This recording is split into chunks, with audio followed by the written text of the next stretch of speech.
오늘 말씀을 선포하도록 하겠습니다. 오늘 말씀 제목은 하나됨의 교리. 그래서 우리가 하나 된다라는 것에 대한 교리가 어떻게 되어 있는지 이 주제를 가지고 한번 다뤄보겠습니다. 본문으로 에베소서 4장 2절과 3절 두 구절만 우리가 소리내서 한번 읽고 이야기를 진행하도록 하겠습니다. 에베소서 4장 2절 3절입니다. 에베소서 4장 2절 3절 다 찾으셨죠? 소리내서 읽겠습니다. 준비 시작.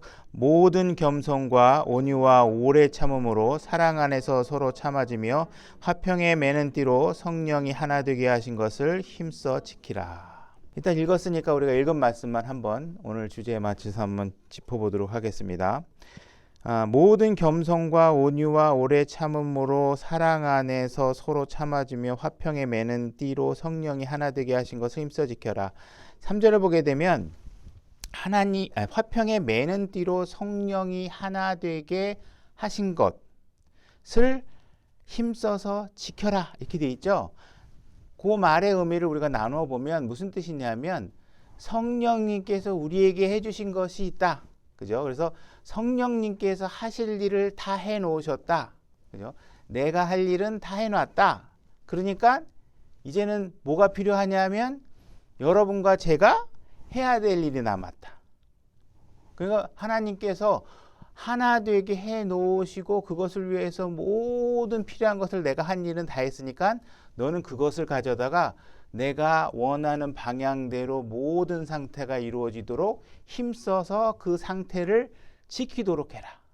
그죠? 그러니까 하나님께서 너희를 이미 하나 되게 해놓았다는 거예요. 근데 하나 되게 해놓은 사실을 모르고 자꾸 둘이 되고 분열이 되고 다른 데로 가고 하나 되는데 관심이 없고 이러면 하나님이 해놓은 것을 지키는 게 아니라 어떻게 하고 있는 거예요? 망가뜨리는 삶을 살잖아요. 그죠? 그래서 이거에 관한 교리를 우리가 좀 잘 한번 이해해보고 그 하나님의 의도에 맞는 삶을 살았으면 좋겠다 하는 취지의 설교가 되겠습니다. 그래서 우리가 지금 하나됨의 교리 이렇게 제가 얘기를 했죠. 그래서 이 교리라는 말을 우리가 생각을 해봤을 때 하나님께서 우리에게 이제 교리라고 하는 단어가 영어가 닥트린이라는 단어인데 분명히 우리에게 교리들을 통해서 알려주고 계시는 게 굉장히 많이 있습니다.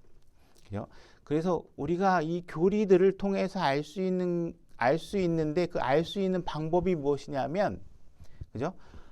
무슨 방법을 통해서 알 수 있느냐? 하나님께서 요 성경을 여러분과 저의 손에 주셨어요. 그러니까 누군가가 하나님은 이런 분이야, 하나님의 이런 뜻이야, 하나됨은 뭐야 그러고 막 얘기를 해요. 그러면 그 사람의 의견이 맞는지 틀리는지 우리가 몰라서 사람 잘못 만나서 내가 속을 수밖에 없었다. 이 얘기를 할 수 없게 만들어 놓으신 거예요. 어떤 방법을 통해서? 기록된 책을 각자 자기 손에 줘놨잖아요. 그죠? 속지 않아야 되겠다고 마음만 먹으면 안 속을 수 있어요. 근데 이거를 놔두고 그래도 우리 목사님인데 그래도 주의 종인데 아닐 수도 있고 주의 종 아닐 수도 있어요. 그죠? 그러니까 주의 종인데 이러면서 자꾸 여러분들이 이거를 게을리하고 하나님의 말씀을 게을리하고 자꾸 사람의 말에 사람의 의견에 여러분들이 자꾸 휩싸이면 속는다는 거예요. 왜 속아요? 성경을 알아야 된다는 하나님의 말씀을 거부하고 성경대로 하면 저 사람하고 인간관계가 깨질 것 같아. 이 성경대로 하면 저 사람이 뭐라고 얘기하면 싫어할 것 같아. 그래서 여러분들이 성경대로 안 하고 사람에게 인정받는 일을 자꾸 택한단 말이에요. 그게 좋은 게 좋은 거지. 이런 식으로 한단 말이에요. 그러니까 누군가가 잘못된 교리로 여러분들을 잘못된 방향으로 인도하려고 했을 때 여러분들이 그걸 강력하게 거부할 수 있는 장치들을 다 기록된 성경을 여러분에게 줘놨으니까 여러분들이 이것을 찾아보고, 그죠? 누가 무슨 얘기를 해도 혼자 다 알 수 없겠죠. 그죠? 이디오피아 내시도 그렇고 할 수 없어요. 그럼 어떻게 해요? 누가부터 물어봐야 돼. 물어보는데 그 사람이 거짓말하는지 틀리는지는 어떻게 알 수 있어요? 그 사람이 성경책을 펴서 어디에 있는 이 말씀이 이렇다고 하면서 말씀의 근거에서 얘기해주면 여러분들도 들어서 맞구나 판단할 수 있단 말이에요. 근데 성경을 배제하고 누구에게인가 그럴듯한 논리에 휩싸이게 되면 안 되는 것이죠. 그죠?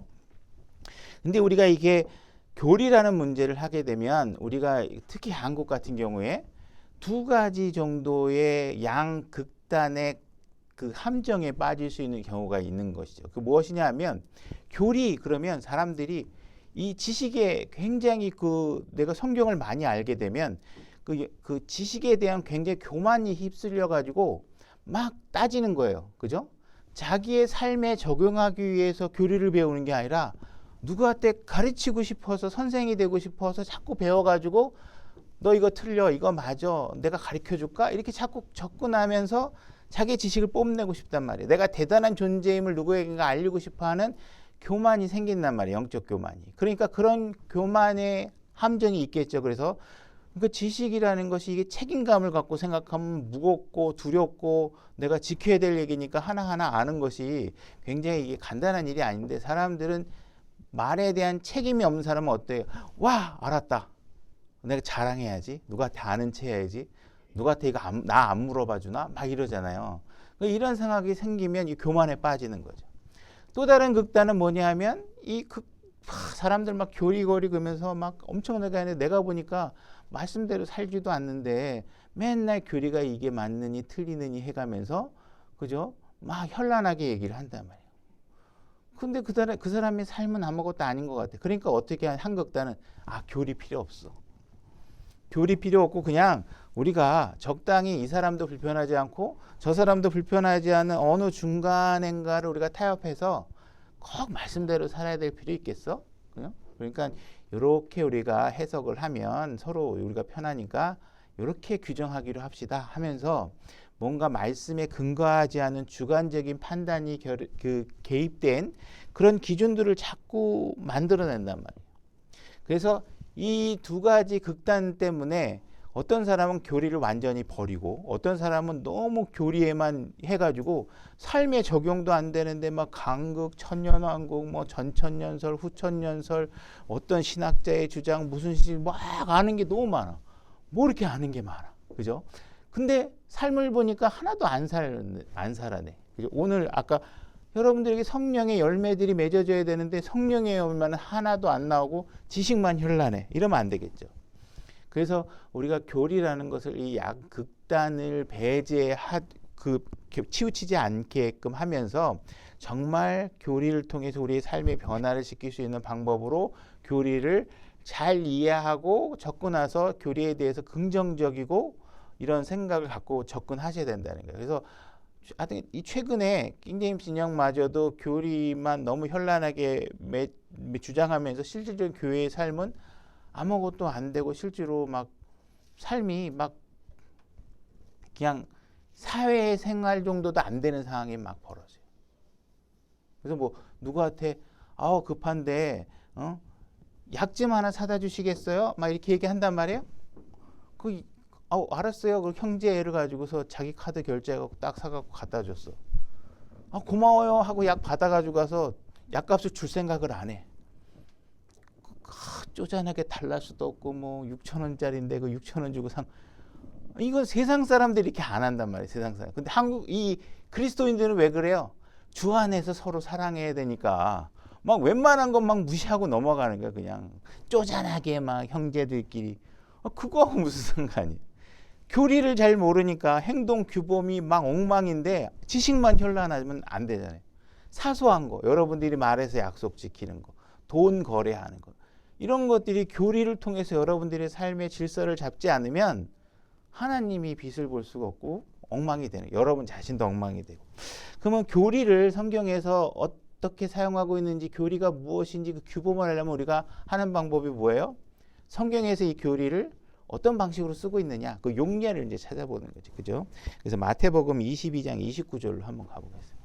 만약에 여러분들이 아까 같은 사례에 좋은 마음으로 내가 뭐 약 사다 달라 그래가지고 내 카드 끊어서 딱 사다 줬는데 저쪽에서 갚을 생각 안 해. 그럼 여러분들 어떻게 하시겠어요? 예. 아니, 설령 저 사람이 못 갚는 상황을 확인하더라도 확인하셔야 돼요. 그렇지 않으면 여러분 마음속에 계속 범죄예요. 저 사람 나쁜 놈 아니야? 미워 죽겠어. 막 자다가 어디 벌떡벌떡 일어나서 그냥 5,000원이야. 아무것도 아닌 것 같은데 막 심장이 벌렁벌렁거리고 막 괘씸해 죽겠고. 그러면 어떻게 하셔야 돼요? 가서 물어보죠.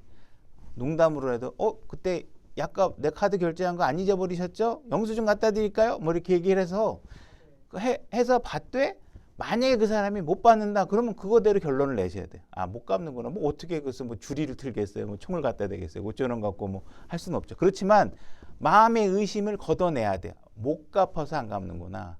그러면 그 사람에 대해서 판단했으면 다음에 그거에 맞게 여러분들이 행동하시면 되겠죠. 그죠? 다시는 그 사람한테 하면 안 되겠구나. 누가 나중에 부탁하면 들어주지 않아도 될 명분도 생기잖아요. 그죠? 그러니까 이런 것들에 대해서 너무 거룩해갖고 물어보지 않아서 막 끙끙끙끙 거리고 이러는 것보다 물어보고 하셔야 여러분들이 이후에 마음의 범죄를 줄어들 수 있다. 22장 29절 마태복음 22장 29절인데요. 이야기를 좀 줄이기 위해서 앞에 이야기가 어떤 게 있었냐면 그 사두개인들이 와가지고 이 사람들은 부활을 믿지 않는 사람들이에요. 사두개인들이 무슨 얘기를 하냐면 예수님 내 예를 한번 들어볼 테니까 한번 들어보세요. 7명의 형제가 있는데 큰 형이 장가를 가서 아내가 생겼어요. 근데 형이 죽었어. 그죠? 형이 죽으면 이제 자식이 없이 죽으면 어떻게 되냐면 동생이 아내를 형수를 취해서 씨를 보존해야 되는 그런 걔네들이 그 가족의 관습법들이 있단 말이에요. 그 율법들이 법률이 있어서 동생이 취하게 돼요. 형수를. 근데 동생도 결혼하자마자 둘째가 또 죽었어. 그래서 셋째 동생이 또 다시 결혼을 해. 근데 셋째 동생도 또 죽었어. 이렇게 해서 7째 동생까지 갔어요. 근데 7째 동생도 죽었어. 나중에 결국은 여자도 죽었어. 그죠? 그러면 나중에 이 여자가 부활하게 되면 누구하고 남편이 되겠냐? 누구의 아내가 되겠느냐? 문제를 제시하는 거예요. 결국 이 취지는 뭐냐면 거 봐라. 부활이 있으면 이거 이상하지 않냐? 이 땅의 삶은 여기서 살고 그냥 끝나야지. 이 남자랑 살기도 하고 저 남자랑 살기도 한 사람이 죽었다가 살아나면 어떤 사람이랑 그런 부부가 되느냐? 하면서 예수님께 논박 겸 예수님의 논리를 허물고 예수님에게 뭔가 도전장을 낸 거예요. 문제를 낸 거예요. 그죠? 그때 예수님께서 29절 뭐라고 답변하시냐면 이렇게 얘기해요. 예수님께서 그들에게 대답하여 이르시되 너희가 성경 기록도 알지 못하고 하나님의 권능도 알지 못함으로 잘못하느니라. 이렇게 얘기하고 있어요. 야, 너 아는 건 되게 많어. 뭐 기독교 역사도 잘 알고 어느 성직자가 어느 목사가 어떤 얘기를 주장했던 것도 다 알아. 근데 예수님이 얘기하는 게 뭐냐? 근데 너는 성경을 몰라. 그죠? 여러분들이 누군가가 논쟁할 때 이 사람들은 굉장히 학식적인 사람이고 논리적 증거로 예수님께 논쟁을 벌이는 거예요. 이 정도 논리를 짤 정도면은 당대에 나름대로 많이 배워서 요 질문을 하면 대답 못 할 거야. 이 생각을 갖고 물어보는 거예요. 그죠? 그러면은 그 사람이 무엇인가 자기 논리로 얘기하죠. 하나님이 없을 거야. 봐봐, 하나님이 있고 영혼육이 없을 거야. 봐봐, 죽은 사람 죽기 전에 저울에 올려놓고 무게 딱 쟀는데 무게가 죽었다 사가도 다 똑같아. 영혼이 있었으면 영혼이 딱 나가면 영혼의 무게가 없어져야 될 거 아니야. 똑같잖아. 나름대로 굉장히 합리적인 주장을 하게 돼요. 그죠? 그때 여러분들이 그들과 논쟁할 때 아니야, 저울 좀 한번 다시 보자. 저울 이상 그들의 논리 속에 들어가서 논쟁을 하면 논쟁을 이길 수가 없어요. 예수님은 뭔 얘기를 하냐면 네가 너무나 잘 아는데 하나님의 권능을 몰라. 성경 말씀도 몰라. 다시 말해서 여러분들의 논리의 출발은 어디 있어야 되면 말씀에 근거해서 해야지 그들의 논리에 뛰어들어가서 여러분들이 그들보다 더 논리적인 것처럼 싸우려고 하면 그러니까 개싸움이 되다시피 한다. 그렇게 하지 말라는 거예요. 너희들이 성경 갖고 얘기하자. 성경 갖고. 예수님이 무리를 걸어다녀? 사람이 어떻게 무리를 걸어다녀? 너희가 하나님의 권능을 몰라. 하나님이니까 무리를 걸어가지. 하나님이 무리도 못 걸어다니면 너희들을 어떻게 구원해? 그죠? 이렇게 얘기할 수 있잖아요. 그러니까 우리의 모든 논리의 출발은 성경에서 와야 된다는 거예요. 그죠? 그러니까 뭔가 세상 사람들의 논리, 철학자 이런 사람들이 얘기하는 건 자기 논리선상에 보면 어마어마하게 진짜 심오해요. 매력적이기도 하고 모델링을 완벽하게 해놓잖아요.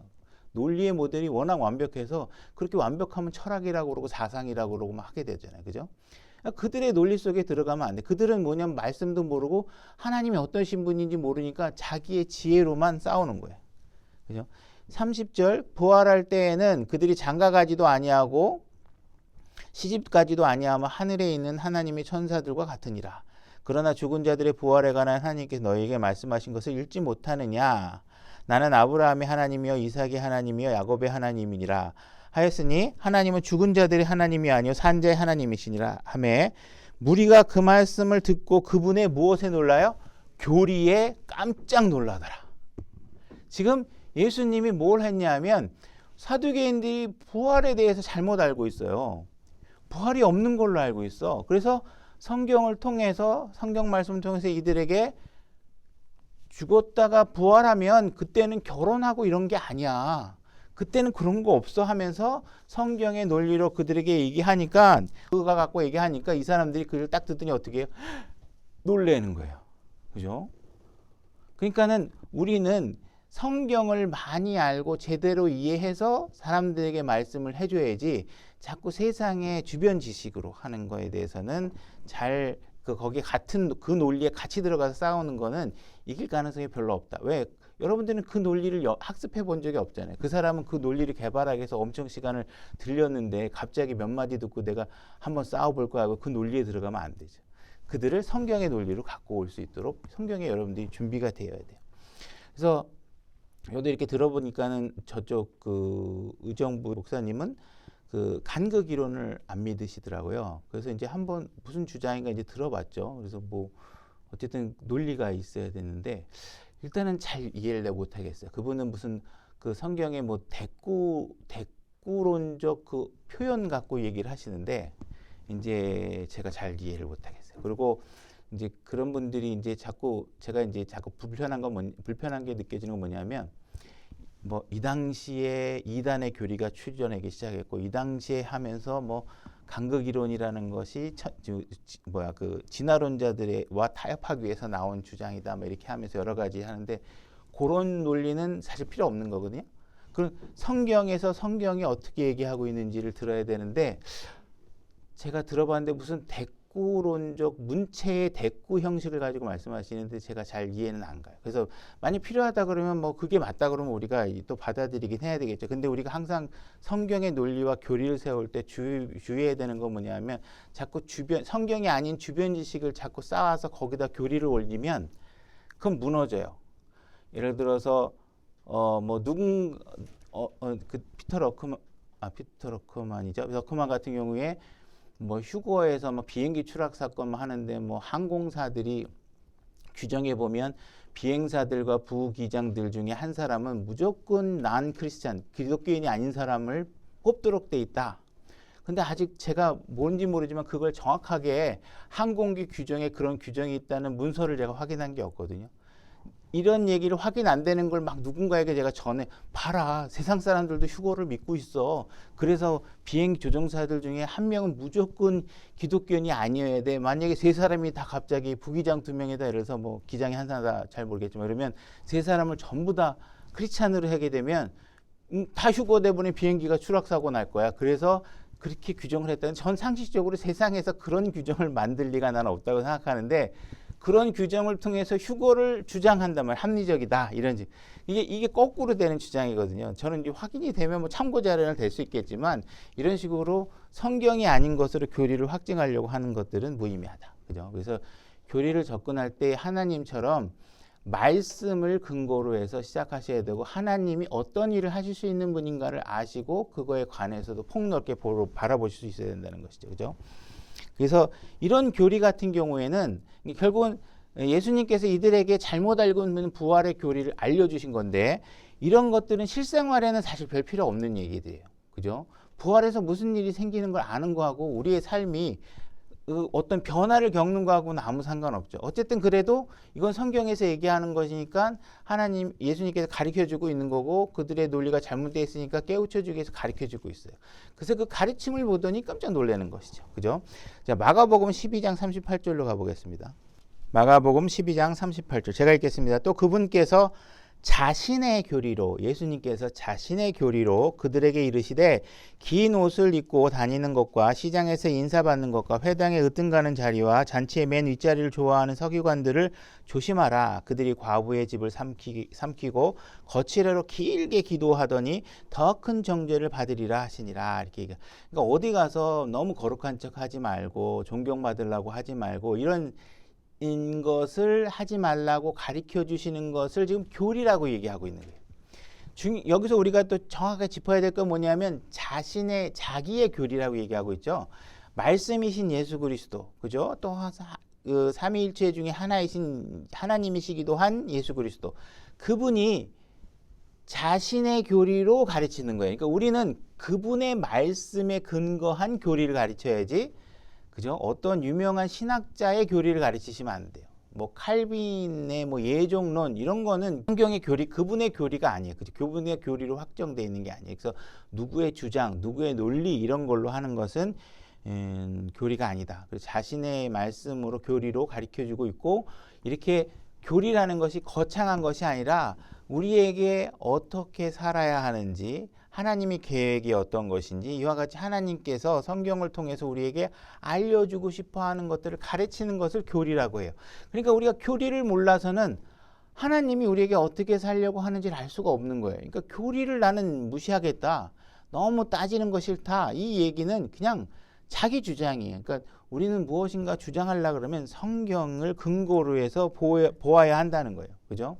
그래서 우리가 이러한 교리는 굉장히 우리 삶에 유익이 있는 것이죠. 이거는 정말 지킬 수만 있으면 우리의 인격적인 어떤 덕망에도 도움이 되고, 그죠? 어디 가서 나대가지고 막 존경받고 싶어하고 막 앞서면 꼴보기 싫잖아요. 그죠?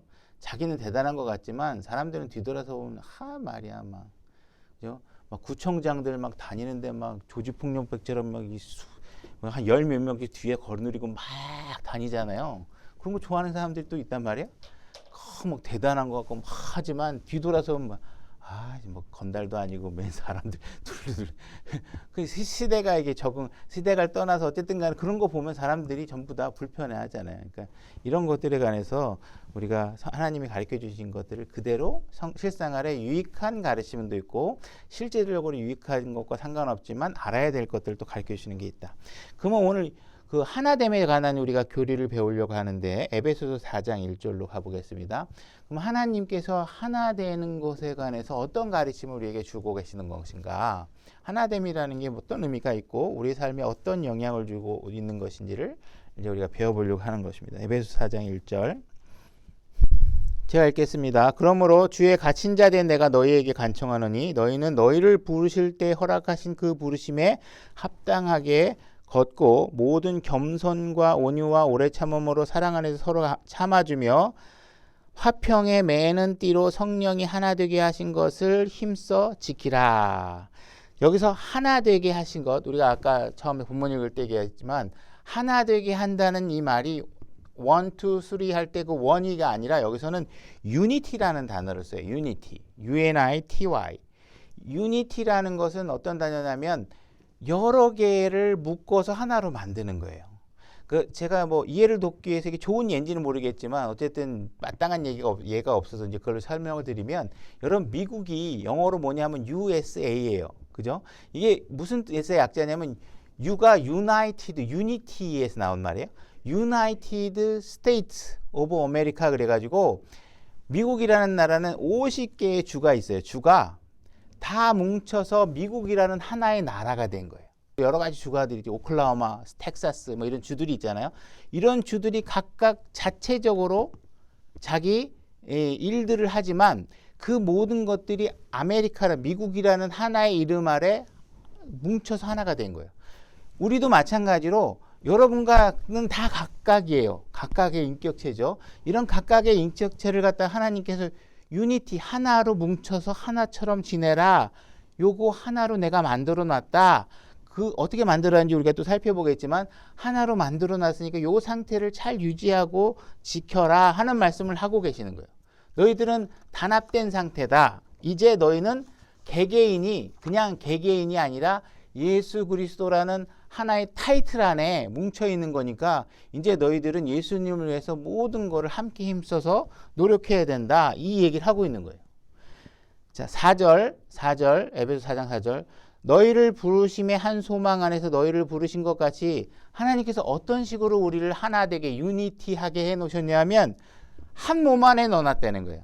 한 몸과 한 성령이 여러분들에게 있다는 거예요. 한 주가 있고 한 믿음이 있고 여러분들이 받은 침례는 동일한 하나의 침례고 여러분들에게는 하나의 하나님만 계시다는 거예요. 그러니까 하나님께서 여러분들을 하나 되게끔 하나에다 다 집어넣어놨어요. 하나에다가 다 집어넣어놓고 똑같은 걸 갖게 하시고 이렇게 해놓으셨다는 거예요. 그러니까 이렇게 내가 이렇게 해놓은 거를 너희들은 어떻게 해라? 꼭 잘 지켜라. 지켜서 이 상태를 유지하게 해라. 분열시키지 말아라. 이 얘기를 하고 있는 것이죠. 그죠? 그러면 여기 제일 첫 번째 나온 게 이제 한 몸이라고 돼 있잖아요. 그러면 이제 한 몸, 이 몸이 무엇이냐? 예수님의 몸을 얘기하는 거예요. 여러분들을 예수님께서 자기 몸 안에다가 집어넣는 거, 구원받으면. 그죠? 여러분도 예수님 몸 안에 들어가고 저도 예수님 몸 안에 들어가는 것이죠. 그래서 예수 그리스도를 믿고 구원을 받으면 즉각적으로 하나님께서 해주시는 일이 뭐냐면 여러분들을 예수님이라는 몸 안에다 집어넣어요. 하나로 만들기 위해서. 하나의 그릇 안에 집어넣는 거예요. 그렇게 하고 계시는 거죠. 그죠? 자, 고린도전서 12장 12절로 가보겠습니다. 자, 읽겠습니다. 몸은 하나이며 많은 지체를 가지고 있고 그 한 몸의 모든 지체가 많아도 한 몸인 것 같이 그리스도도 그러하니라. 자, 몸은 하나인데 이 하나라고 해서 막 똑같은 모양의 모가 아니라 뭐냐면 어떤 사람은 손가락, 어떤 사람은 발가락, 어떤 사람은 다리, 어떤 사람은 손 이와 같이 각각의 다른 형태의 존재지만 각각의 다른 역할을 하고 있지만 이것은 다 예수님의 몸 안에서 하나가 된 상태로 유기체적으로 연결되어져서 같이 일하고 있다는 거예요. 그죠? 이런 하나 되게 하는 거는 우리가 만들 수 있는 게 아니고 하나님께서 해주시는 거죠. 13절 맞죠? 13절 우리가 유대인이나 이방인이나 매인자나 자유로운 자나 모두 성령에 의해 침례를 받아 한 몸 안으로 들어왔으며 모두가 마시게 되어 한 성령 안으로 들어왔느니라. 여기서 우리가 받은 침례가 성령 침례고 요 침례가 아까 얘기하는 한 침례에 속하는 거란 말이에요. 여러분들이 받은 성령 침례, 제가 받은 성령 침례가 다 동일하다는 거예요. 요거는 성령 침례일 수밖에 없습니다. 그래서 이걸 만약 물 침례로 얘기할 수 없어요. 여기서 모두가 마시게 되었다 이렇게 되어 있죠. 그래서 우리가 물 침례는 물을 마시지 않습니다. 성령 침례가 우리가 침례에 잠기기도 하고 그 성령님이 내 안에 들어오기로 하고 이렇게 되는 것이죠. 그래서 14절 몸은 한 지체가 아니요 여러 지체니라. 이와 같이 한 몸이 여러 지체가 되어져서 다양한 일들을 하지만 그것은 결국은 하나다. 한 몸 안에 예수님 몸 안에 다 집어넣은 것이다. 이렇게 되는 것입니다. 우리가 유대인이나 이방인이나 아시아인이나 그죠? 아프리카 사는 사람이나 뭐 캐나다에 사는 사람이나 유럽에 사는 사람이나 이제 이러한 모든 타고난 첫 번째 태생으로 갖고 있었던 육신적 특성은 예수 그리스도 안에 들어오면 다 무용지물이 된다는 거예요. 그 특성 다 버리고 우리는 예수 그리스도만을 위해서 모든 것을 함께 하게 된다. 그러니까 우리가 내가 무슨 엄청나게 사회적 지위가 높던 많이 배웠던 학력이 높던 못 배웠던 아무 상관없다. 그것은 이 그리스도 안에 들어와서 주장하면 어떻게 돼요? 하나 되는 게 망가져요. 나 말이야 나 뭐 박사학위까지 받았는데 나 말이야 여기서 나는 뭐 경제적으로 너무 어려워서 저 사람하고 어울리기 힘들 것 같아. 이러면서 여러분들이 갖고 있는 사회적인 지위나 상태나 그런 특성들을 그리스도 안으로 가지고 들어오면 어떻게 돼요? 망가져요. 하나됨이 깨져. 그래서 그런 것들은 중요하지가 않다는 거예요. 그런 것들은 존재는 싹 잊어버리라는 거예요. 하나님께서는 여러분들 예수 그리스도 안에서 다 하나 되게 해놓으셨다. 그죠? 그래서 여러분들에게는 이제 예수 그리스도 몸 안에 들어온 새로운 삶이 주어지고 새로운 규칙이 적용되고 새로운 교리가 적용되게 된다. 그러니까 이러한 사실을 이해해야 된다. 이제 예수 그리스도 안에 들어오면 우리에게 남아있는 거는 무엇이다? 오직 그리스도인이라는 특성 하나만을 가지고 이제 살아가게 될 것이다. 그죠? 그리고 이 몸 안에 들어오는 유일한 조건은 예수 그리스도를 믿고 구원을 받는 것이다. 그 외에 다른 조건은 필요하지 않다. 자, 고린도전서 12장 25절로 가시면서 제 얘기를 들으시면 됩니다. 하나님께서 이렇게 하나에게 해놓으시고 계속 걱정하시는 게 뭐냐면 우리의 육신적 특성은 너무 분열하기를 좋아해. 자기 잘난 맛에 사느냐고 남하고 동화되기를 싫어해. 그래서 그런 부분을 걱정하시는 거예요.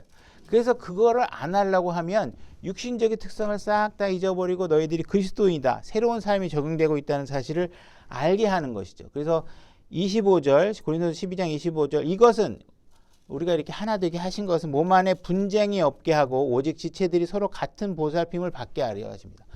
너희들 특성 자꾸 나타내지 말고 내 말 잘 들어. 너희들은 이제 각자가 서로 다른 존재가 아니야. 이제 옆에 있는 형제가 아프면 남이 아픈 거니까 하면 안 돼. 이제 옆에 있는 지체가 아프면 이제 그거 네가 아픈 거야. 옆에 있는 지체가 힘들어하면 그거 내 일 아니니까 이렇게 하면 안 돼. 이제 그거 네가 힘든 거야. 이 얘기 하시고 계시는 거예요. 그죠? 한 지체가 고통을 받으면 모든 지체가 그것과 함께 고통을 받고 한 지체가 존귀를 얻으면 모든 지체가 그것과 함께 기뻐하느니라. 그죠? 옆에 있는 지체가 뭔가 잘 됐으면 그 사람만 그냥 기뻐할 일 아니야. 너도 함께 같이 기뻐해줘. 거룩한 일로 그가 하나님 앞에 존귀함을 받은 거. 그죠? 뭐 세상에 육신적인 거 막 자랑할 우리 아들 뭐 어디 대학 들어갔어요. 우리 아들 카이스트 들어갔어요. 이러면서 막 그런 거 자랑하라는 얘기가 아니라 그죠? 하나님 앞에 존귀함을 받은 일들에 대해서 우리가 높여주고, 그죠? 육신적인 거 자랑하면 영적으로 어린 상태에 있는 거겠죠, 그죠? 이제 다른 형제 자매들의 문제를 자신의 문제처럼 생각하라는 거예요. 그래서 내가 너희들을 하나로 만들어 놨다 이거예요. 하나로 만들어 놨기 때문에 이제 그렇게 살아야 된다는 거예요. 그죠? 그래서 우리가 하나님께서 이렇게 말씀하시고 있기 때문에 잘 이해가 안 가든 가든 우리의 육신적인 특성이 그걸 잘하든 못하든 이제 우리는 우리의 목표가 생긴 거예요. 뭐가 목표냐? 아, 나보다 남을 더 높게 평가하고 그들의 삶을 살피고 그들을 위해서 기도해주고 하기 위해서 이제 나의 문제와 옆에 있는 형제들의 문제가 분리되어 있는 것이 아니다. 우리가 이제는 다른 옆에 있는 형제가 어떤 마음이 있는지 어떤 어려움이 있는지 뭘 힘들어하고 있는지를 돌보고 그들에게 관심을 갖는 것이 중요하구나. 그죠? 그러려고 그러면 어떻게 하셔야 돼요? 교회에 여러분들이 모이셔야 돼요. 자, 빌립보서 2장 4절은 제가 읽고 넘어갈게요. 각 사람이 자기 일만 돌아보지 말고 각 사람이 남의 일들도 돌아보라. 같은 취지의 말씀이죠. 그죠? 우리가 누군가를 위해서 기도하려면 그 사람이 어떤 어려움이 있는지를 아셔야 되잖아요. 그러니까 그런 것들을 알려면 관심도 가져야 되지만 또한 관심을 받고 있는 사람이 자기 문제를 적정한 선에서 믿고 내놓을 수 있는 상태가 되어야 되겠죠. 그죠? 믿을 수 없는 사람한테 막 우리 자신의 문제를 오픈할 수 없잖아요. 그죠? 그래서 이렇게 서로 관계가 잘 신뢰감을 가지고서 아, 저 형제가 나에게 한 지체로서의 관심과 그걸 가지고 있구나. 그래서 막 이게 사람이 안 되면요. 뭐 이런 코로나 때 지난주에 왜 안 나오셨어요? 이렇게 형제애로 물어봤는데 상대방은 왜 저한테 이 관심을 갖고 그러세요? 뭐 예를 들어서 지난주에 좀 늦게 왔었어요. 왜요? 뭐 이런 식으로 얘기하면 이게 뭔가 핀트가 잘못 만든 거예요. 그죠? 뭔가 지금 적개심이 서로 살아있는 거죠. 그죠? 그러니까 그러한 긴장감을 놓고 우리가 정말 선의로 물어보는 것인지 악의로 물어보는 것인지 이런 것들에 대해서 우리가 잘해서 선의로 서로 살필 수 있도록 하셔야 된다는 거예요. 그죠? 그래서 뭔가 자꾸 그런 게 있잖아요. 우리가 뭐 어떻게 자녀들 구원은 잘 받으셨죠? 그러면 어떤 사람은 내 아들 구원을 왜 자꾸 신경 쓰세요? 내 아들 내가 구원 받았다고 얘기했잖아요. 왜 자꾸 물어보세요? 막 불쾌하게 여기는 사람들이 있어요. 그 뭐가 잘못된 거예요, 우리 마음에. 그 한 혼의 구원에 관심을 갖는 게 불쾌하게 여겨지는 거는 뭔가 구원의 문제를 경쟁 관계로 자꾸 뭔가 이해하고 있는 거예요. 경쟁에 관한 문제도 다음에 또 설교를 하겠지만 우리가 교회 안에서 그런 어떤 컴피티션 같은 경쟁 구도, 저 사람이 나를 뭐 공격하려는 것 같아. 이런 식의 마음을 가지시면 안 돼요. 우리는 하나가 되어 있는, 그리스도인으로서 하나가 되어 있으니까 이 부분을 잘 이해하셔야 돼요. 우리가 그 4절에 보게 되면 너희 에베소 4장 4절입니다. 안 찾으셔야 돼요. 너희를 부르심에 한 소망 안에서 너희를 부르심을 받은 것 같이 한 몸과 한 성령이 있고 이렇게 돼 있잖아요. 그 한 몸이라는 거는 결국은 여러분들이 속한 몸이나 제가 속한 몸이나 다를 수 없다는 거예요. 다 똑같다는 거예요. 그죠? 그리고 오직 한 몸만 있다는 거예요. 그래서 이 몸은 제가 아까 예수 그리스도의 몸이라 그랬잖아요. 그 이 예수 그리스도의 몸이라는 것을 성경에서 또 다른 표현으로 사용하고 있는데 그것이 뭐냐면 교회의 의미로 사용하고 있어요. 그죠? 그래서 예수님께서 교회를 얘기하실 때 내가 교회의 머리고 너희들이 교회의 몸이다 이렇게 얘기하고 있어요. 그래서 교회라는 의미로 사용하고 있고 또 신부라는 의미로도 사용되고 있어요. 그죠? 그래서 요거는 찾지 않고 마태복음 16장 18절 제가 자주 언급하던 구절인데 예수님께서 내가 내 교회를 세우겠다 이렇게 제일 처음에 말씀하신 것이에요. 십자가로 향하기 전에. 그러니까 예수님께서 내 교회를 세우겠다고 한 내 교회가 예수님의 몸에 해당하는 것이고 에베소서 5장 23절을 가볼게요. 제가 읽겠습니다. 이는 남편이 아내의 머리됨이 그리스도께서 교회의 머리됨과 같이 있기 때문이라. 그분은 그 몸의 구원자시니라. 그죠? 그래서 교회에 해당하는 몸으로서의 몸과 우리가 구원받을 때 들어간 예수 그리스도의 몸, 이 모든 것들은 같은 것을 얘기하고 있고 거기에 속해 있는 대상은 동일한 대상이에요. 그죠? 구원받은 사람이고 동일한 대상이에요. 골로새서 1장 24절. 1장 24절 나는 이제 너희를 위해 내가 고난당하는 것을 기뻐하고 그리스도의 고난들 뒤에 있을 것을 그분의 몸 곧 교회를 위해 내 육체 안에 채우노라. 예수님께서 십자가에서 고난을 통해서 만들어 놓으신 그 몸 안에 우리가 들어오게 되면 우리는 또한 그분의 고난에 참여하는 것이기도 합니다. 그래서 그분의 고난에 참여하고 그래서 교회 안에 많은 혼들을 구원하기 위해서 내가 그 일로 고난을 당하고 수고하는 일에 대해서 기뻐하고 있는 말을 하고 있는 것이죠. 그래서 구원을 받으면 몸 안에 들어간다. 그 몸은 우리가 동일한 몸 안에 다 들어간다. 자, 에베소서 5장 30절로 가보겠습니다. 에베소서 5장 30절 제가 읽겠습니다. 우리는 그분의 몸과 그분의 살과 그분의 뼈에 속한 지체들이라.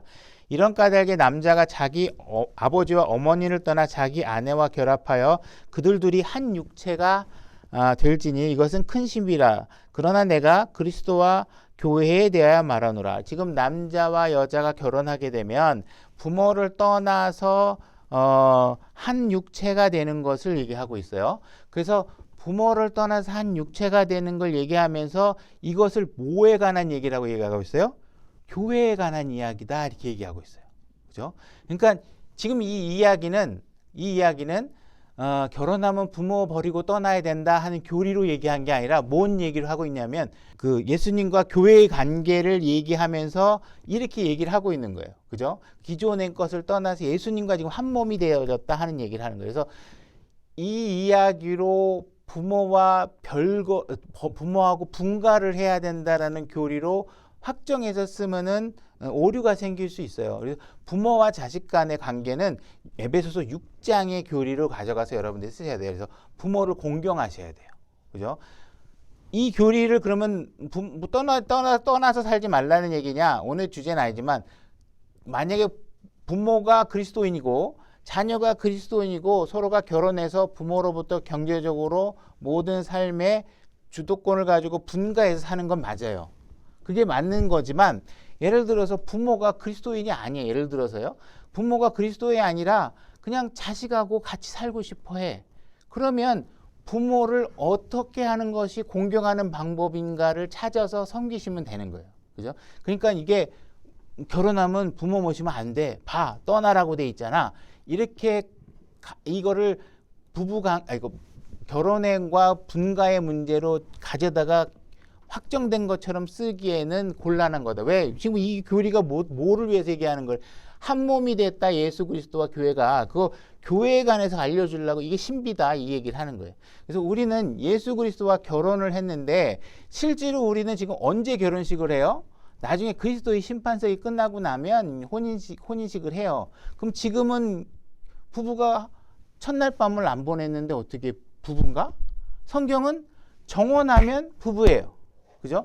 그래서 정혼 관계에 우리가 있는 거예요. 그래서 결혼식은 당연히 할 거지만 아직 결혼식을 하진 않았지만 지금 우리가 정원 관계로서 예수 그리스도의 신부로서의 교회를 또한 얘기하고 있는 것이죠. 그래서 그러면 교회라는 것이 과연 그러면 또 무슨 의미를 갖고 있는 것인지 좀 한번 찾아보려고 하는데 사도행전 7장 37절로 가보겠습니다.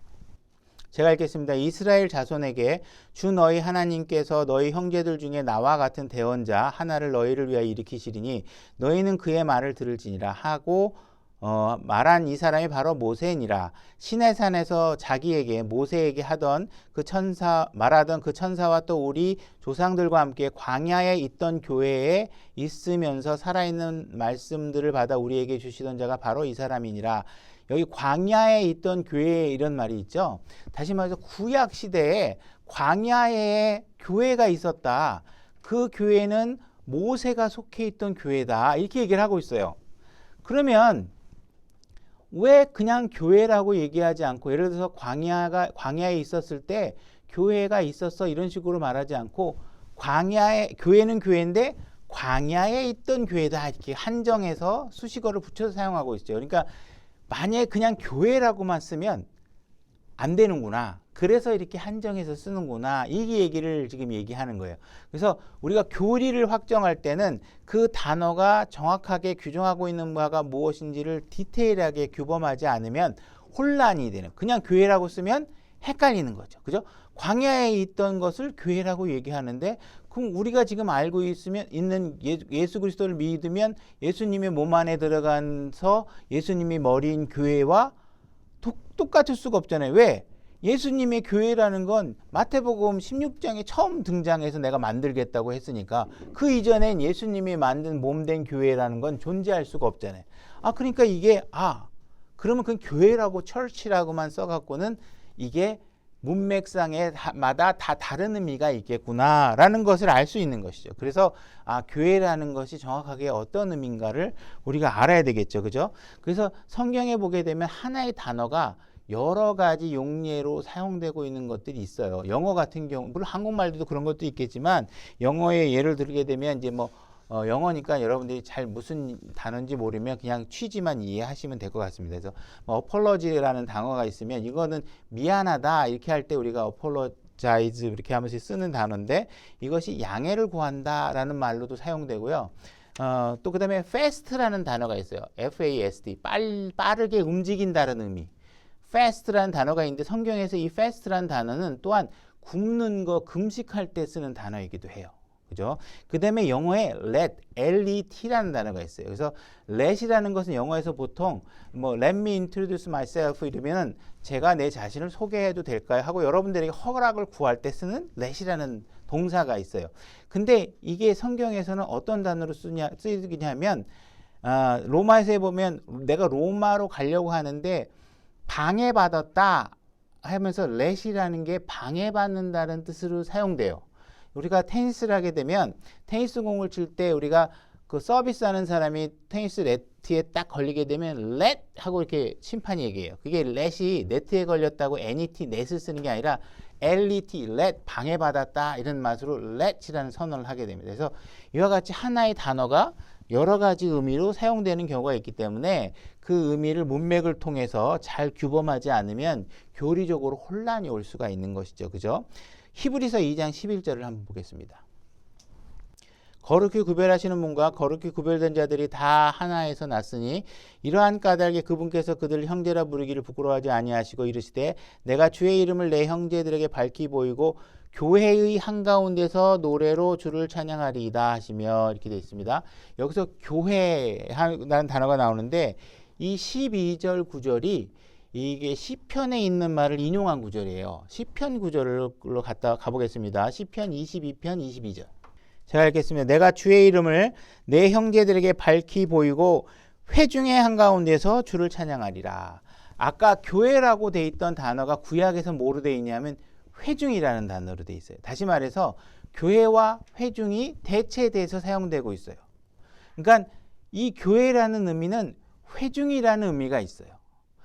믿는 사람들이 하나님의 그 당시에 백성들이 모여 있는데 이 당시에는 교회라는 게 없었죠. 그죠? 그러니까 그냥 모여 있는 모임이 회중이고 그 회중의 의미로 교회라는 용어로 대체해서 쓰고 있으니까 지금은 회중이더라도 구원받은 사람이 모여 있으면 교회의 지체들이기 때문에 교회라는 말로도 대체가 되는 거죠. 근데 그 교회라는 용어가 어느 경우에는 회중의 의미로 사용되고 있구나라는 걸 알 수 있는 거예요.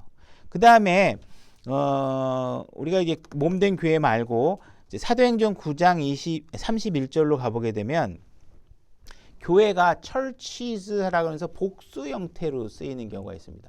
여러분들이 속해 있는 몸은 하나의 몸이 있기 때문에 여러분들의 church는 속해 있는 몸된 교회는 단수로밖에 사용되지 않습니다. 단수로만 존재하게 돼요. 근데 복수로 사용되는 데가 있어요. 사도행전 9장 31절. 그때 온 유대와 갈릴리와 사마리아에서 교회들이 두루 안식을 얻어 든든히 세워지고 이렇게 돼 있죠. 여기서 교회들이라는 것은 길리기와 사마리아 이쪽 이스라엘 땅 북쪽으로 시리아 땅, 길리기아 땅으로 이렇게 돌아다니면서 지역 교회들이 잘 세워지기를 바라는 마음으로 돌아보게 된단 말이에요. 그랬을 때 이제 이 지역들의 교회들이 잘 세워졌는지 여기는 길리기아가 아니고 유대와 사마리아 지역이네요. 유대와 사마리아 지역의 교회들이 잘 세워졌는지 그러니까 다시 지역 교회, 낮은 마음 침례교회, 뭐 진리 침례교회, 그죠? 뭐 분당 침례교회, 배다니 침례교회 이렇게 지역 교회들이 잘 세워져 가고 있는지 이런 걸 본다고 할 때 그 지역 교회들의 의미가 있어요. 사도행전 15장 41절. 15장 40절. 시리아와 길리기아를 지나면 이게 그거죠. 시리아 위쪽에 시리아 안디옥을 지나서 길리기아 이쪽으로 지나가는 길목에 있는 교회들을 굳건하게 하며 그러니까 지역 교회들을 얘기해요. 그 다음에 우리가 사도행전 19장 37절을 볼게요. 교회 물건을 탈취하지도 아니하고 이렇게 되어 있는데 여기 교회 단수로 되어 있는데 영어로는 churches입니다. 그래서 교회들의 물건들을 탈취하지도 아니하고 이렇게 영어로는 되어 있어요. 그래서 이 교회는 어떤 교회냐면 다이아나 신전, 다이아나를 섬기는 사람들이 모여 있는 교회를 교회라고 얘기하고 있어요. 다시 말해서 앞에 있는 것들은 신약 교회들의 지역 교회들을 얘기하고 있는데 이거는 지금 우상을 섬기고 있는 교회 모임의 그 건물을 향해서 교회라고 얘기하고 있어요. 다시 말해서 교회라는 것이 신들을 섬기고 예배드리는 장소의 의미로도 사용되고 있는 거예요. 하나님 믿지 않는다고 하더라도 자기의 어떤 신을 경배하고 있는 장소를 교회라고도 한다. 이렇게 얘기하고 있는 것이죠. 그래서 교회라는 것이 세 가지 용례로 사용되는데 회중, 모임의 의미로도 사용되고 그리스도의 몸, 요거는 무조건 단수로밖에 못 씁니다. 그러나 회중의 모임들은 복수로도 사용될 수 있겠죠.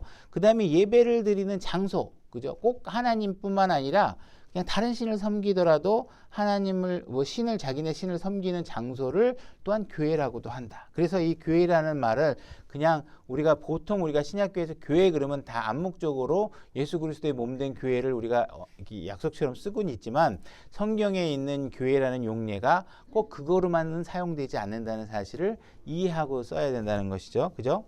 그 다음에 이제 우리가 한 성령, 우리가 아까 4절에서 에베소 4장 4절에서 한 몸과 한 성령이 있다 이렇게 돼 있어요. 여기 성령은 대문자 S로 시작되는 것인데 삼위일체 하나님 중에 성령 하나님을 얘기하는 것이죠. 그죠? 우리가 구원받게 되면 우리는 하나님이신 성령님을 우리 안에 받게 됩니다. 다른 영을 받지 않아요. 우리는 세상에는 악한 영도 있고 짐승의 영도 있고 사람의 영들도 있는데 우리 안에 들어오는 영은 삼위일체 하나님이신 그 성령이 우리에게 들어옵니다. 그러니까 제가 갖고 있는 성령이나 여러분들이 갖고 있는 성령이나 다 같은 성령이에요. 같은 분이시죠. 그러니까 이 성령님은 우리 안에서 같은 특성을 가지고 있고 그러니까 여러분이 갖고 있는 성령님도 특성이 같고 하는 일도 같고 가지고 있는 임무도 같아요. 그러니까 우리 안에 들어오시는 성령님이 무엇인가 하면 우리는 같은 임무를 수행하게 되는 것이죠. 그죠? 만약에 이 한 성령을 동일한 성령을 갖고 있다면 우리는 중언부언하고 성경에 없는 이야기를 하고 할 리가 없는 것이죠. 같은 성령을 갖고 있다면 우리는 성경에 있는 이야기를 할 수밖에 없고 동일한 이야기를 할 수밖에 없어요. 만약에 횡설수설하고 있다, 이상한 방언을 하고 있다, 그러면 그 영은 성령님이 아니다, 이렇게 이해를 하셔야 돼요. 그죠?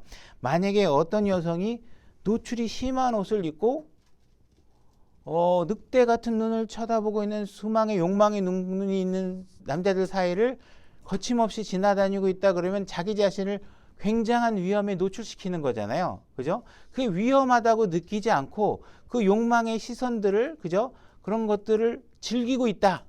내 남편이 아닌 다른 남자의 욕망의 시선을 즐기면서 노출하고 달라붙는 옷을 입고 다니고 있다. 그럼 그 안에서 있는 영은 성령이 아니에요. 성령일 수가 없겠죠. 하나님은 그런 일을 싫어하시니까. 그러니까는 이런 일들에 관해서 우리는 어떠한 영이 우리 안에서 일하고 있는 것인가를 우리가 드러낼 때 우리의 행동 규범까지도 하나님께서 그 영을 통해서 우리를 같은 방향으로 움직이도록 하실 것이다 하는 것이죠. 그러면 이 성령님이 정확하게 하시는 일이 무엇인가? 요한복음 14장 26절로 가보겠습니다. 요한복음 14장 26절 제가 읽겠습니다. 위로자 곧 하나님께서 내 이름으로 보내실 성령님, 그분께서 너희에게 모든 것을 가르치시고, 자, 성령님이 하시는 일은 하나님의 모든 일들을 가르치십니다. 내가 너희에게 무엇을 말하였든지 너희가 그것을 기억하게 하시니라. 그죠?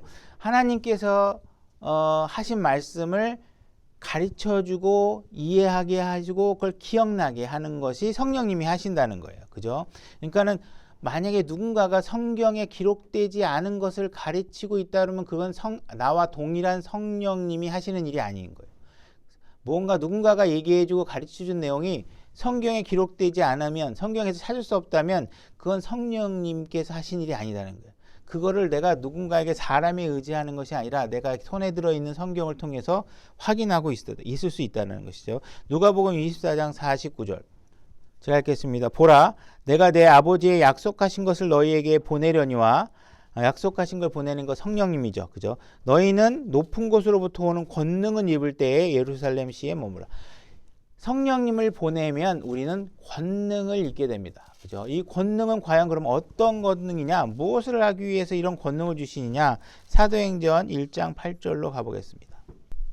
제가 읽겠습니다. 오직 성령님께서 너희에게 임하신 뒤에 너희가 권능을 받고 예루살렘과 온 유대와 사마리아에서 그리고 땅의 맨 끝 지역까지 이르러 나를 위한 증인이 되리라. 하나님께서 우리에게 권능을 주시는 것은 슈퍼맨의 망토 같은 거를 주는 게 아니라 어떤 거를 권능을 주느냐? 복음을 전하는 권능을 주는 거예요. 하나님 말씀을. 이 권능이 없으면 우리가 복음을 전할 수 없다는 거예요. 그죠? 세상에 나가면 하나님 말씀을 전할 때 사람들은 막 조롱하고 비웃고 하나님이 어디 있어 이렇게 막 차가운 시선들 가운데서 우리가 복음을 전하려면 성령님의 도우심이 있어야 돼요. 그죠? 그런 것이 있어야 내가 복음을 전할 수 있다라는 게 되는 것이죠. 그죠? 그래서 우리가 성령님은 가르치시고 기억나게 하시고 복음을 전할 수 있는 권능을 주신다. 그 다음에 세 번째 요한복음 16장 18절로 가보겠습니다. 시간을 줄이게 짧게 한 구절만 읽을게요. 제가 읽겠습니다. 그분께서 오셔서 죄에 대하여, 의에 대하여, 심판에 대하여 세상을 꾸짖으시리라 이렇게 되어 있습니다. 자, 성령님께서 하시는 일이 뭐냐 하면 죄에 대해서 우리에게 찔리게 해주시고 의에 대해서 얼마나 우리가 의롭지 못한지 어떤 것이 의로운 일인지를 알려주시고 우리가 심판받게 된다는 사실들을 알려주세요. 그 다음에 세상을 그래서 꾸짖어요. 그러니까 이 성령님이 하시는 일은 이 죄나 심판의 문제를 구원받지 않는 사람을 향해서만 하시는 것이 아니라 구원받은 우리에게 말씀을 해주신다는 거예요. 우리가 그리스도의 심판석에 서게 될 것이다. 의로운 일을 해라. 너의 보상의 문제에 큰 치명타가 올 것이다. 더 이상 구원받은 이후에도 죄를 자꾸 짓는 문제를 민감하게 생각해라. 그죠? 구원받지 않은 사람은 죄에 대해서 민감하게 생각하지 않죠. 죄를 자랑하죠. 그죠? 내가 얼마나 많은 여자랑 잡았는지 알아? 막 이러면서 자랑하고 다닌단 말이에요. 우리는 그런 일들에 대해서 두려움을 가져야 된단 말이에요. 그죠? 조심해서 구설수에 오르지 않도록 조심해야 되고 자기 관리를 해야 된다. 민감해져야 되는 거죠. 그러니까 이런 부분들을 성령님께서 우리에게 자각시켜준다. 이런 일을 해주시고 계신다. 그래서 뭔가 성령님께서 우리에게 의로움에 대해서 가르쳐 주시면 우리가 해야 할 것은 주님께서 가르쳐 주신 그 의로움대로 살아가도록 내 자신을 성령님께 내어드려야 되는 것이죠. 그죠? 그래서 그리스도의 몸 안에는 우리가 있는 것이고 우리 각각 안에는 성령님이 계시고, 그죠? 그래서 우리가 그리스도의 몸 안에 계신 성령님이 계시다는 것, 결국 우리를 통해서 일하게 되시고 우리는 그분의 몸 안에 있는 사람답게 행동할 수 있도록 하셔야 되는 것이죠. 그래서 이 성령님의 총체적인 이미지, 어떤 성령님이 하는 일을 다르게 표현하면 어떤 추진력을 얘기해요. 뭔가 내가 하나님께 성령님을 통해서 뭐 어떤 걸 가르쳐주고 기억나게 하시는 일은 뭐예요? 내가 어떤 방향으로 움직이게 해주는 거잖아요. 그죠? 그냥 느끼고 좋아 이런 게 아니라 나를 어떻게 방향으로 움직이게 역동성을 부여하시는 거거든요. 그러니까 내가 어떤 힘이 생기고 움직이게 하고 추진력이 생기고 내가 움직여야 될 목적과 이유를 갖게 하시는 일을 한단 말이에요. 그래서 열왕기상 10장 4절로 가보겠습니다. 솔로몬 왕 시대에 세바라는 여왕이 솔로몬 왕을 찾으러 갑니다. 그래서 이 그 세바 여왕이 왜 찾아왔느냐? 소문으로 들어봤더니 솔로몬이 대단한 왕이라고 하는데 한번 내가 가서 좀 봐야 되겠다. 자, 이렇게 사람이 보통 이런 자세를 취하면 어떤 자세냐면 그 결론을 어떻게 가져가고 싶으냐? 가서 보고 나서 그들의 목적은 뭐냐면 그거 가봤더니 별거 아니네 이 얘기를 하고 싶은 거예요, 사실은. 그죠? 내가 소문이 어마어마하게 들었는데 한번 가봐야 되겠다. 봐서 뭔가 이들의 약점이 뭔가 별거 봐서 어마어마하다는 게 내가 그래도 감당할 만한가? 뭔가 허점은 있는가? 이걸 좀 보기 위해서 가는 거예요. 근데 막상 가서 봤더니 진짜 어마어마했던 거예요. 자, 열왕기상 10장 4절 세바의 여왕이 솔로몬의 모든 지혜와 또 그의 건축한 집과 그의 상의 음식물과 그의 신하들의 앉은 것과 그의 일꾼들의 섬기는 것과 그들의 의복과 그의 잔 나르는 자들과 주가 그의 집에 올라갈 때 쓰는 그의 오르막 통로를 보고는 더 이상 정신이 없어서 이렇게 됩니다. 더 이상 정신이 없어서 요게 영어로 어떻게 되냐면 No more spirit 이렇게 돼 있어요. 다시 말해서 더 이상의 영이 없다 이렇게 얘기를 하고 있어요. 이게 정신이 없는 거예요. 다시 말해서 내가 이 솔로몬을 좀 가서 만만하게 좀 보고 뭔가 약점이 있나 이런 걸 좀 보고 갔는데 이거 뭐 감당이 안 될 정도로 너무 어마어마한 거야. 그러니까 어떻게 돼요? 멘탈이 나갔다 이거예요. 멘탈이 나가. 다시 말해서 영이 없어지면 어떻게 돼요?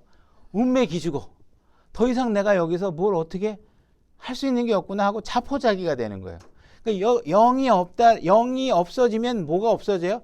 추진력이 없어져요. 에너지가 사라져요. 뭘 해야 될지 몰라. 그냥 자포자기 상태가 되는 거예요. 그래서 우리가 영이 있다는 사실들은 우리가 역동적으로 움직이게 하고 계시는 것이다. 우리가 한 영 안에 들어가서 그리스도인이라는 신분 하나만을 가지고 주님이 주신 권능을 입고 주님이 제시하는 방향으로 우리가 움직여야 된다. 그죠? 같은 열정을 가지고 노력을 해야 된다. 그 일에 가장 중요한 중심에는 주변에 잃어버린 혼들을 구해오는 일들을 하나님께서 요구하고 계신다. 그래서 우리가 이러한 목적들을 잘 확인하고 우리가 그 일을 위해서 우리 자신을 내어드리고 헌신하는 방향으로 가야 된다. 자, 갈라디아서 5장 22절로 가보겠습니다. 제가 읽겠습니다. 그러나 성령의 열매는 사랑과 기쁨과 화평과 오래 참음과 부드러움과 선함과 믿음과 온유와 절제니 이와 같은 것을 대적할 법이 없느니라. 그리스도께 속한 사람들은 애착들과 정욕들과 함께 육신을 십자가에 못 박았느니라. 만일 우리가 성령 안에서 살면 또한 성령 안에서 걸을지니라. 자, 여러분들을 하나님께서 성령 안에서 살도록 해놓으셨어요. 성령님이 우리에게 해주실 일은 해주셨어요. 그러면 우리는 성령 안에서 걸어야 돼요. 성령 안에서 걸으려면 어떻게 해야 되냐면 육신의 모든 애착과 육신적인 것, 세상에 대한 욕망 이런 걸 다 십자가에 못 박아야 어떻게 돼요? 열매가 생겨요. 그죠? 사랑과 기쁨과 화평과 이 9가지 열매들이 생긴다 이거예요. 그죠? 이것은 여러분들이 육신으로 걸으면 생길 수가 없어요. 성령으로 걸어야지만 생기는 거예요. 그죠? 그러니까 육신의 본성을 벗어버리고 성령 안에 걸어라. 성령 안에 걸을 수 있도록 내가 한 성령 안에 너희들을 넣어놔 줬다. 그죠? 그러니까 이런 것들을 하려면 사랑과 기쁨과 이런 것들을 하는 일들은 다 어디 위해서, 무엇을 위해서 쓰여요?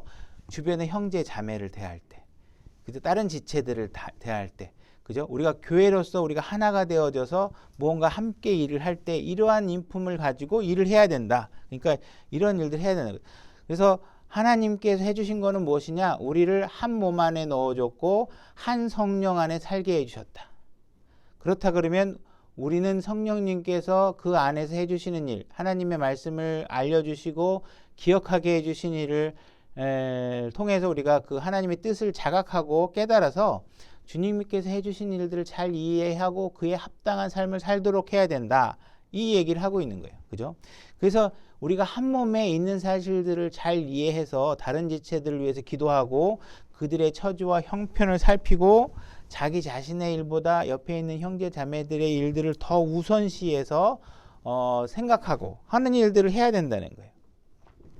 그래서 이렇게 성령을 쫓아 살게 되면 결국은 우리는 주변의 모든 한 몸 안에 들어와 있는 모든 사람들의 형편을 내 문제보다 더 우선시하니까 이것이 우리의 삶에 엄청난 유익을 줄 수 있다라는 거예요. 그죠? 그래서 하나님께서 지금 성령님을 통해서 우리에게 해주신 것을 잘 깨달으면 결국은 그 목적은 최종적으로 뭐냐면 우리에게 우리 보고 의롭게 살라는 것을 얘기하고 있구나라는 사실을 안다는 거예요. 그러면 우리가 그러한 의롭게 살려고 하라고 하신 그분의 말씀에 따라서 우리를 주님께 성령님께 내어드리면 왜? 내 육신 안에 걸어서는 그 열매가 안 나오니까. 그래서 성령님께 내어드려서 우리가 한 몸 안에 있다는 사실을 잘 기억해서 우리가 예수님만을 바라보고 가는 일들을 해야 된다는 거예요. 시간을 줄이기 위해서 원래 찾은 건 빌립보서 3장 12절이지만 우리가 예수님에 대해서 살아가는 일들은 목적지에 다 다다랐다 이렇게 생각하지 마시고 끊임없이 목적을 향해서 우리가 달려가려고 하는 마음을 가지고 살아가야 된다. 그리고 성령님의 뜻의 취지를 잘 이해했으면 그죠? 우리가 그 뜻에 맞게끔 나를 하나님께 내어드리고 하나님께 우리 자신도 계속 내가 성령에 이끄는 삶을 살고 있는 건가 이렇게 주기적으로 체크해 가면서 살아가셔야 된다는 거예요. 그래서 우리가 오늘은 하나님께서 우리에게 하나 되게 해주신 것, 유니티하게만 연합되게 해주신 것 이것이 얼마나 우리에게 중요하고 분쟁이 없게 하고자 하는 하나님의 목적이 있다라는 사실들을 공부해 봤습니다. 오늘 여기까지 하고